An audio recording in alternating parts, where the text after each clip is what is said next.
धन्यवाद वर्मा जी। एक बार फिर इस मां सरस्वती के मंच से मैं आप सभी लोगों का उपस्थित रक्षाबंधन और स्वतंत्रता दिवस की आपकी हार्दिक बधाई स्वयं की तरफ से और अपने स्टाफ की तरफ से आपको दे रहा हूं। और उम्मीद नहीं थी कि बहुत इतना इस बार पिछली बार भी हो जाएगा ये कार्यक्रम, लेकिन ये पिछले से भी बेहतर कार्यक्रम रहा है अभी तक और आप लोगों की उपस्थिति वास्तव में बड़ी प्रार्थनीय है।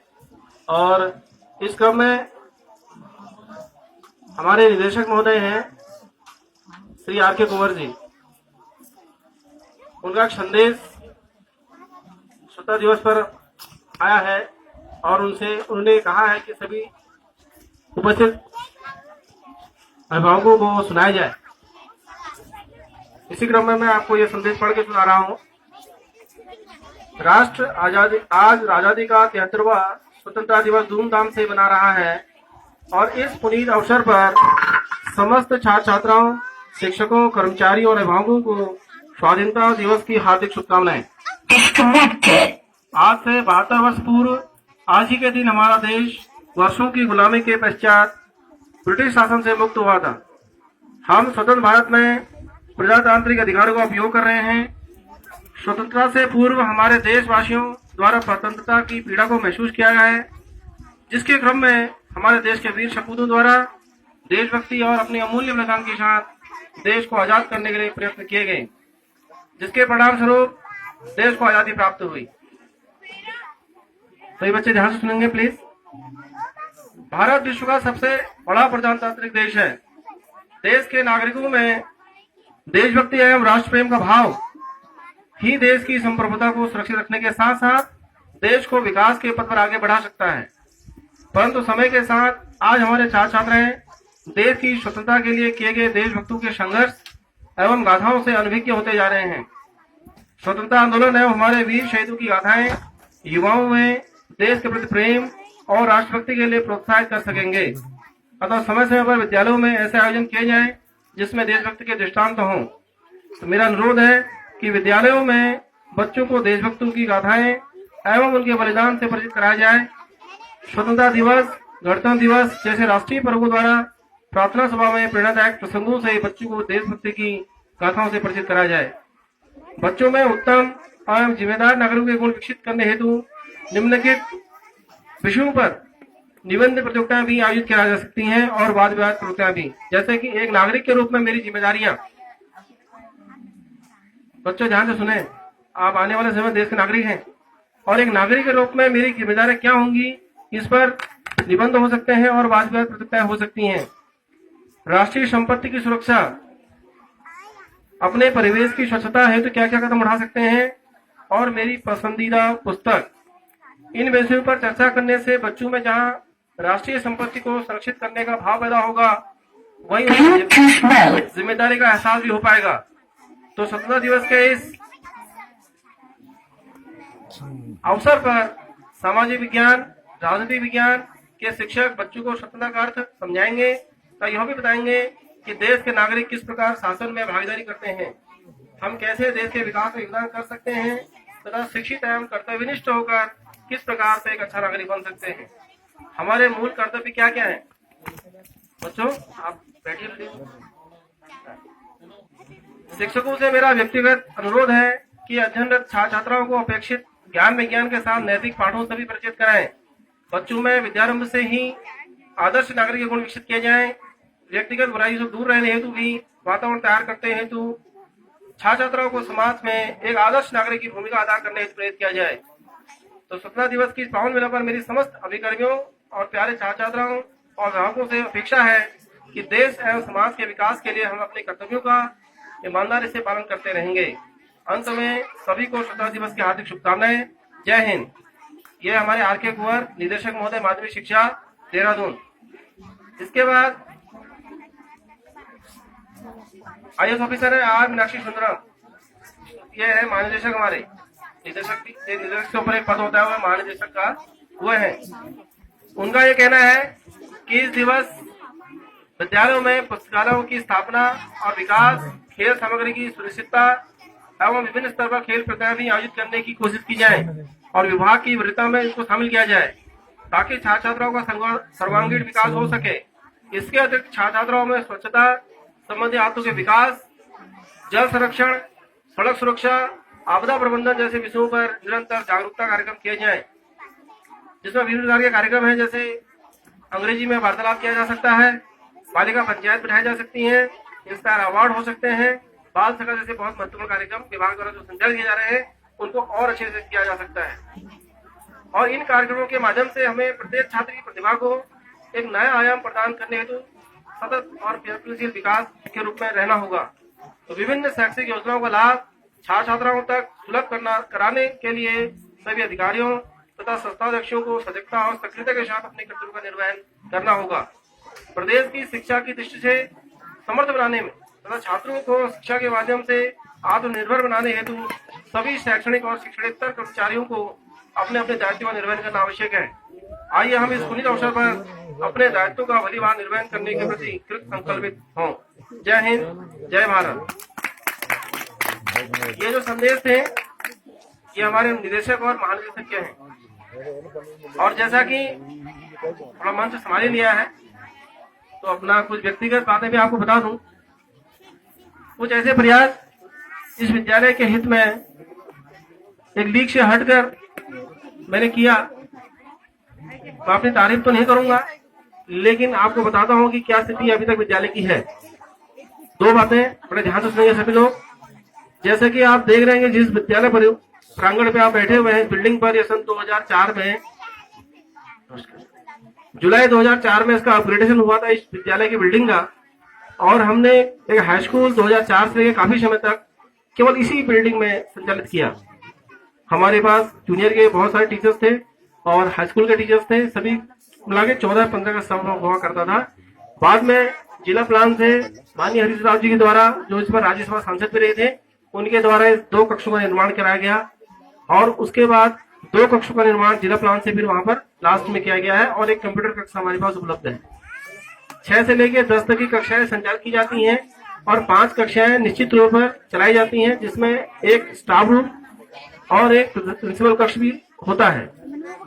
लेकिन प्रिंसिपल कक्ष नहीं है यहाँ पे, और न ही यहाँ पर स्टाफ रूम है। तो ये जो कक्ष जो हमारे बच्चों के पढ़ाने के लिए है, इन्हीं को हमने वो उसका रूप दिया है, और जगहों की कमी की वजह से 2 कक्षों को इसमें हमने कार्यालय के साथ साथ प्रधानाचार्य कक्ष भी बना के रखा हुआ।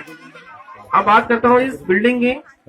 तो इस बिल्डिंग में ध्वस्तीकरण कराने का प्रस्ताव तक जो है पेयजल विभाग रानीखेत को जा चुका है, और ये जो व्यक्तिगत प्रयास थे मैंने सीएम समाधान पोर्टल पर इसको डाला था, और उसकी तरह से कार्रवाई हुई है। इसका जो है आकलन हो चुका है, आकलन यहाँ से हो चुका है, लेकिन अभी रानीखेत में ये फंसा हुआ पेच है। और इसी क्रम में जब पानी की जो बात आ रही थी अभी, तो पानी से संबंधित भी एक सूचना मैंने अपनी मांगी थी विभाग से, तो उनका एक फोन आया था मेरे पास कि ये जो लाइन अभी शायद मेरे ख्याल से चंपड़गांव पंपिंग योजना वाली है, ये भी हैंडओवर नहीं हुई है, अगर मैं सही कह रहा हूँ। तो हैंडओवर नहीं होने की वजह से ये पानी की प्राप्ति अभी नहीं हो पा रही है, लेकिन उनका आश्वासन है। और मैंने व्यक्तिगत पांडे जी से भी कहा, तो व्यक्तिगत पांडे जी का भी कहना है कि जिस दिन भी ये यहाँ पर पानी हैंडओवर होगा उसी दिन यहाँ पर आपको कनेक्शन मिल जाएगा। तो वर्तमान में मैं ये मानूंगा कि जैसे जैसे हैंडओवर की प्रोसेस की जाए तो हो सकता है कि बहुत जल्दी काम हो जाए। और साथ में शिक्षा से संबंधित है, 7 टीचर्स हमारे पास उपलब्ध हैं, जिसमें मैं स्वयं एक प्रभारी प्राध्यापक के रूप में कार्य कर रहा हूँ। और उसमें कई बार क्या होता है कि 2 जिम्मेदारियां एक साथ निभाते हुए थोड़ा बहुत कभी कभी विलम्ब हो जाता है कक्षाओं में जाने में, तो मेरे छात्राओं को छात्राओं को थोड़ा मुझसे शिकायत रहती होगी। लेकिन मैं आपसे कहूँ कि मैं जानबूझकर कक्षा भंग नहीं करता हूँ। काम इतना है, बहुत ज्यादा काम है। अभी भी मैं देख रहा था, कल और परसों मुझे अल्मोड़ा जाना है, एक वहाँ परीक्षा बैंक की स्थापना करी है, और वहाँ के लिए मुझे अंग्रेजी के क्वेश्चन पेपर में तय करने के लिए मुझे चुना गया है विभाग ने, यहाँ पर खंडकाला वेकेशन से। अब जाना ही जाना है, तो ऐसी स्थिति में क्लास फिर भंग हो जाएगी मेरी। तो लिहाजा यह है कि अगर किसी प्रकार से कोई हेडमास्टर यहाँ पर आ जाए फुल फ्लैश, तो वो व्यवस्था चल सकती है, और हम विभाग से इसकी डिमांड कर सकते हैं। और इससे क्या होगा, दोनों पद हमारे भरे रहेंगे, तो दोनों काम हमारे बहुत आसानी से साथ साथ चलते रहेंगे। और बाकी विभाग जो हमारे विद्यालय प्रति विभाग का जो रवैया वो बहुत ही बेहतर है, और व्यक्तिगत तौर पर से भी मैं पांडा जी का बड़ा धन्यवाद दूंगा। कृष पांडे जी का, क्योंकि उन्होंने मंच पर जाकर मुझे सुनने में आया कि नौगाई जी से स्पेशली ये कहा कि हमारे विद्यालय में चाहे प्राइमरी हो चाहे हाई स्कूल सिरमौली हो, आपको यहाँ अनुश्रवण करने की आवश्यकता नहीं है, क्योंकि आपको यहाँ सब कुछ पहले से ही ओके मिलेगा। तो मैं धन्यवाद देना चाहूंगा कि उन्होंने हमारा मूल्यांकन किया और ये देखा कि यहाँ पर जो हम लोग कर रहे हैं वो अच्छा कर रहे हैं, और स्वयं के बच्चों को भी यहाँ पर पढ़ाना चाह रहा है। और जो बच्चे यहाँ पर अभी आए, एक बच्चा हमारा प्राथमिक से जो कक्षा 6 में यहाँ पर आया था, ये कालूराम जी का लड़का प्रभाकर आर्य, उसका अभी राजीव गांधी नवोदय विद्यालय के लिए चयन हो गया है। तो ये लड़का यहाँ पर उपस्थित है और ये इसका टीसी एक्चुअली यहाँ से कट चुका है, लेकिन ये बच्चा केवल प्रतिभा करने के उद्देश्य यहाँ पर पहुंचा हुआ है। तो 17 तारीख या 18 तारीख से मेरे ख्याल से इसकी कक्षा हमारी संचालित होंगी। और इसी प्रकार से बहुत अच्छा मैं कहूंगा कि वहां पर की जो मैडम है उन लोगों ने बहुत काम अच्छा किया है, जिस वजह से ये बच्चा छठा है। और आगे और ऐसे हमारे बच्चे होंगे इस साल जो राजीव गांधी नवोदय विद्यालय में छठेंगे। तो मेरा उम्मीद है कि वो थोड़ा बच्चों पर ध्यान देंगे, स्वयं भी बच्चे ध्यान देंगे अपने ऊपर, तो ये काम बहुत आसानी से अच्छा हो जाएगा।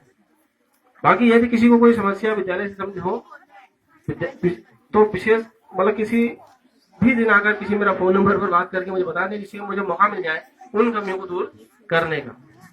तो मैं इन्हीं शब्दों के साथ आप लोगों ने बहुत समय दिया यहाँ पर मुझे, और मैं उम्मीद करता हूँ कि आने वाला समय इससे बेहतर होगा और भी अच्छी व्यवस्था यहाँ पर स्थापित की जाएंगी, बहुत अच्छी व्यवस्थाएं स्थापित की जाएंगी। मैं अपने आप से मेरा कमिटमेंट है ये कि मैं जब तक इस विद्यालय में रहूंगा तो तब तक मैं कार्य करता रहूंगा। जैसा कि मुझे श्रीमती इंदिरा गांधी जी के विचार याद आते हैं कि जब तक मेरे खून का एक खतरा होगा मेरे देश की आजादी के लिए होगा, तो उसी प्रकार से जब तक मैं यहाँ हूँ तो आप निश्चित रूप से रहिए, अपने बच्चों को बिल्कुल सकुशल बिल्कुल बेफिक्र होकर भेजिए। शिक्षा के प्रति किसी भी प्रकार की कोई शिक्षा में कमी पाई जाती है तो घबराने की आवश्यकता नहीं है, तुरंत कहना है, तुरंत कहना है। और अगर कहीं पर अच्छी व्यवस्थाएं हो रही हैं बाहर के स्कूलों में और आप चाहते हैं कि हमारे स्कूल में भी हो, तो हम उसको भी यहाँ लागू कर देंगे। मेरा स्टाफ जो है, मैं यहाँ पर मन से कह रहा हूँ, ये बहुत बेहतरीन स्टाफ है पूरे विकासन ब्लॉक में। मतलब इतना सपोर्ट मुझे इस स्टाफ से मिलता है, चाहे यहाँ पर जो उपस्थित है वो और जो उपस्थित नहीं है उनके लिए भी। मतलब कक्षाएं और बच्चों का जो विकास है उसके प्रति उनका जो डिवोशन है, मतलब समर्पण है, वो बहुत ही बेहतर है। और अगर कोई बच्चा यहाँ फेल होता है बाय द वे, तो ये समझ लीजिए कि वो उसकी कंडीशन वास्तव में नहीं रही हो, तभी फेल होगा, तभी फेल होगा। अदरवाइज शिक्षा कक्षा में नहीं है उसकी वजह से फेल नहीं हो सकता, ये मैं कह रहा हूं आपसे। और जितना ऐसा नहीं है कि मतलब कमियां सभी के अंदर होती हैं, हमारे अंदर भी होंगी, लेकिन उस कमियों को आप बताएंगे। मैं स्वयं नहीं बता सकता अपनी कमी को, क्योंकि मैं अपनी कमी छुपा लूंगा कहीं ना कहीं। अब हमारा मुख्य मकसद तो यही है कि अब शिक्षा का विकास हो, प्रसार हो, प्रचार हो। अब स्मार्ट क्लास की बात करते हैं, मैंने क्लास में यहाँ कंप्यूटर चलाया भी, लेकिन उसकी बैटरी इतनी डेड हो चुकी है कि वो कंप्यूटर उठा ही नहीं रहा है, मैं बता रहा हूँ। तो इसलिए ऐसे माननीय सांसद महोदय से भी आप लोग कह सकते हैं कि 2-4 कंप्यूटर का दिला दें, 1-2 कंप्यूटर प्राथमिक के लिए दिलवा दें, 1-2 कंप्यूटर हाई स्कूल के लिए दिलवा दें। आप लोग का अगर अच्छा लिंक है उनके साथ। और दूसरा, इस बिल्डिंग के बारे में आप जो पदाधिकारी लोग हैं, जैसे हमारे हरीश नाथ जी हैं एसएमसी अध्यक्ष वर्तमान में, देखिए बैठक हमारी आयोजित होनी थी अप्रैल माह में, लेकिन इनका पांव कुल्हाड़ी से कट गया, इसलिए चल फिर नहीं पाए। तो लिहाजा ऐसा है कि सितंबर माह में 4 या 5 तारीख तक के बीच में एक एसएमसी का बैठक होगी। अभी से मैं आमंत्रित कर रहा हूं और लेटर भी भेजूंगा घर पर, तो उस दिन में अधिक संख्या में आए, क्योंकि हमें नई कार्यकारिणी का गठन भी करना है। और यदि आप चाहेंगे तो उसको आगे बढ़ा सकते हैं, और नहीं तो अगर चुनाव कराना है तो उस दिन नई कार्यकारिणी का इलेक्शन हो जाएगा। और बार बार ये चीजें आती हैं, बार बार ये कहा जाता है। वैसे हमारा सेटअप हो चुका है, जो फिलहाल पुरानी कार्यकारिणी हमारी चल रही है, और वर्तमान में 12,600 रुपया ये हमारे बच्चों के खाते में आने वाले हैं, और ड्रेस का पैसा आ चुका है इस साल के ड्रेस के पैसे 12,600 रुपये हमारे खाते में बच्चों के पहुंचने वाले हैं। मतलब मेरे अकाउंट में यहाँ आ चुके हैं गवर्नमेंट के, लेकिन वो बच्चों के अकाउंट में अभी सेंड नहीं किया गया, अभी 2-3 दिन और। तो अब मैं सोच रहा हूँ बच्चों से कि उनके अकाउंट में ट्रांसफर कर देते हैं, डीबीटी का मामला है, और आप अपने बच्चों से जो चीज उनके पास उपलब्ध नहीं है वो उनको दिला दें बस। जैसे मैं देखता हूँ कि ये कुछ बच्चे हमारे प्राथमिक से आए हैं, अभी एक ड्रेस तो ये वाले बना ले जो हमारे विद्यालय में चलती हैं, बाकी एक ड्रेस तो उनकी चली रही है, कोई बात ठीक है। और जिन बच्चों के पास जूते नहीं है, चप्पल में आ रहे हैं, वो बार बार ये अच्छा न करें, और रिबन का इस्तेमाल करें। जैसे मैं आपको बताऊं ड्रेस का मैटर क्या है। लड़का जो है वो पैंट शर्ट में आएगा, जूते में आएगा, जुराब में आएगा। लड़कियों के साथ ये है कि पजामा, सलवार, एक कुर्ता और साथ में दुपट्टा और उसका रिबन, उसका पैच, ये भी है। और ये चीजें हैं। बाकी मैं क्या कहूँ, ये मेरी अपनी व्यक्तिगत सोच है। और आप लोगों का बड़ा सहयोग मुझे हमेशा मिलता रहा है इस गांव का। तो 2005 से लेकर यहाँ तक अभी तक पहुंचा हूँ, तो बगैर सहयोग के नहीं पहुंचा हूँ। और उम्मीद करूंगा कि आपका सहयोग मिलता रहेगा हमेशा। पैसे नहीं चाहिए, बता रहा हूँ, मुझे आपका साथ चाहिए कि मैं जिस कार्य के लिए आप आए हैं उस कार्य को हम करें। ठीक है पांडे जी, है ना। जो हमारा कार्य है शिक्षण का, हम शिक्षक हैं, हम शिक्षा दें। और आप विद्यार्थी हैं, विद्यार्थी का काम है पढ़ना, शिक्षा काम है पढ़ाना, और अभिभावक का काम है बच्चे को घर पर थोड़ा डील करना। मतलब त्रिमुखी प्रक्रिया है शिक्षा, कहते हैं एंगल। तो इसमें अभिभावक, बच्चा और आपका टीचर, ये सब आप रूप से काम करेंगे, तभी आपका जो विकास बच्चे का निश्चित रूप से संभव। अब मेरे ख्याल से कार्यक्रम तो लगभग समापन की ओर होंगे, है ना। और कौन सा है, एक ही प्रोग्राम रह गया हमारा, बस मात्र एक कार्यक्रम रह चुका है और मिष्ठान लगभग पहुंच चुका होगा। और उसके बाद इस कार्यक्रम देने के बाद मैं उम्मीद करूंगा अपने एसएमसी अध्यक्ष जी से कि वो 2 शब्द आपके लिए कहेंगे और उसके बाद सभा का समापन कर देंगे, जिसके बाद हम अपने घर को प्रस्थान करेंगे और बच्चे जो है रक्षाबंधन का कार्यक्रम करेंगे। धन्यवाद।